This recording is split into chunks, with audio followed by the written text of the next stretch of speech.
செல்வம், தமிழ் தேச தன்னுரிமை கட்சியின் தலைவர் வேணரசு ஆகிய நான் இன்றைக்கு எந்த செய்தியை ஊடகங்களின் வாயிலாக மாண்புமிகு தமிழ்நாடு முதலமைச்சர் அவர்களுக்கும் தமிழ்நாடு அரசுக்கும் முன்வைக்க விரும்புகிறோம் என்றால் 2023 டிசம்பர் 17, 18, 19 3 நாட்கள் எங்களுடைய தென் மாவட்டங்கள், குறிப்பாக தென்காசி, திருநெல்வேலி, தூத்துக்குடி பெய்த கடும் மழையினால் தாமிரபரணி ஆற்றில் மிகப்பெரிய, வரலாற்றில் இல்லாத அளவுக்கு மிகப்பெரிய வெள்ளம் ஏற்பட்டு தாமிரபரணியினுடைய தெற்கு வடக்கு 2 கரைகளை ஒட்டி இருக்கக்கூடிய ஊர்களில், கிராமங்களில், பேரூராட்சி பகுதிகளில்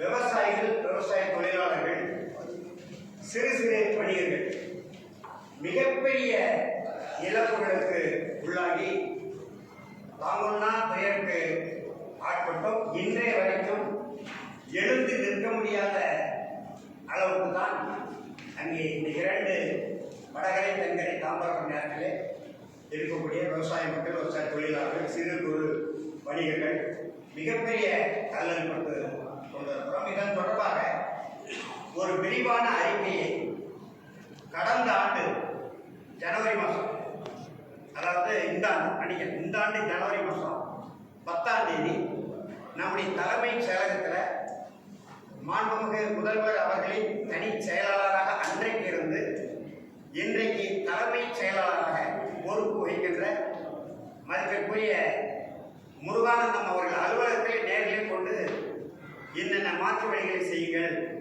இந்த ஏழை எளிய உழவுக்குடி மக்களை கை தூக்கி விடுங்கள், சிறு குறு வணிகர்களுக்கு உதவி செய்யுங்கள் என்று ஒரு கோரிக்கை மனுவை, விரிவான ஒரு மனுவை அளித்தோம். ஆனால் இன்றைய வரைக்கும் அதற்கு விடை.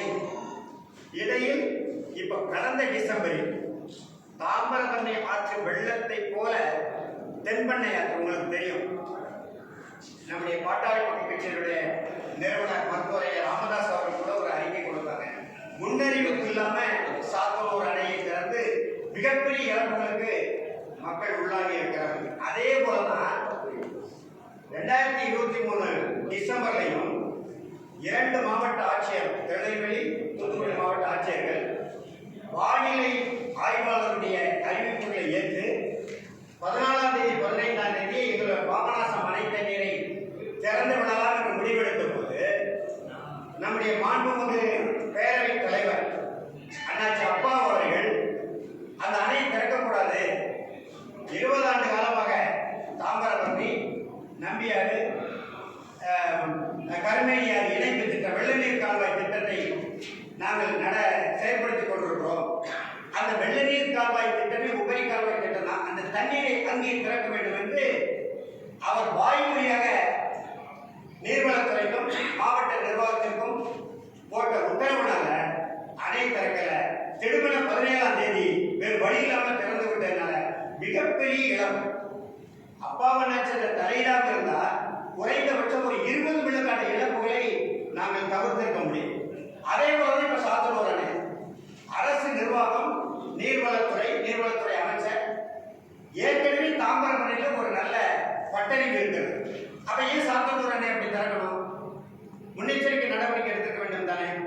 எந்த நடவடிக்கை எடுக்க காலகட்டத்தில் பெருந்தலைவர் காமராஜர் காலத்துல ராசிமணல் என்கின்ற இடத்துல ஒரு அணை கட்டி உபரி நீரை தேக்கி விவசாயத்துக்கு பயன்படுத்துவதற்கு ஒரு தொலைநோக்கு பார்வையில் அடிக்கல் நாட்டாங்க. பிறகு ஏதோ சிக்கல் போட்டாங்க. அந்த ராசிமணல் அணை திட்டத்தை கட்டுகிற வேலையை திட்டமிட்டு தமிழ்நாடு அரசு மேற்கொள்ள வேண்டும் என்கின்ற கோரிக்கையும் இந்த உழவர் அமைப்புகள் சார்பில் நாங்கள் அரசு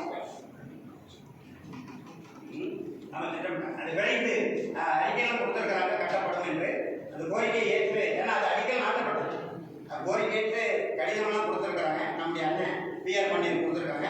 அதை விரைந்து நடவடிக்கை எடுக்க வேண்டும் என்று இந்த உழவர்கள் விவசாயிகள் அமைப்பின் சார்பில் அரசியல் வருகிறது. வேற ஏதாவது இருக்கா? சார்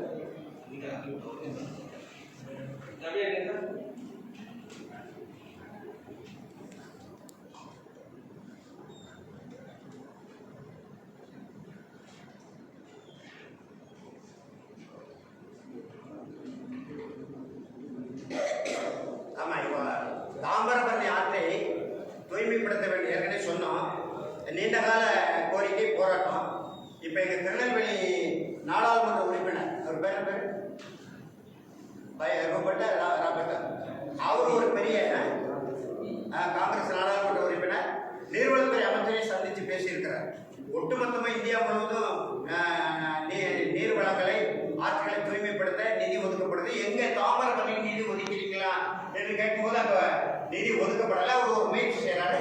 அந்த முயற்சி தூத்துக்குடி நாடாளுமன்ற உறுப்பினர் துணை நின்று தாமிரபரணி ஆற்றை பாபநாசம் முதல் துணைக்காய் வரை தூய்மைப்படுத்தி 2 கரைகளை வலிமைப்படுத்துவதற்கான திட்டமிட்டு செயல்படுத்த வேண்டும் என்கின்ற கோரிக்கையை நாங்கள் வைத்திருக்கோம். நிறைய சாக்கடைகள் வந்து ஆற்றுக்குள்ள கலக்கிறதுனால அந்த தண்ணி மாசுபட்டு அந்த தண்ணியை தான் எங்களுக்கு தூத்துக்குடி மாவட்டத்தில் குடிநீராக கொடுக்குறாங்க. அதனால இப்போ அந்த போராட்டங்கள் நடந்து கொண்டிருக்கு. அரசு அதையும் தீவிரம் கவனம் செலுத்த வேண்டும் என்று விவசாய அமைப்புகள் சார்பிலே வேண்டுகோள். நன்றிங்க.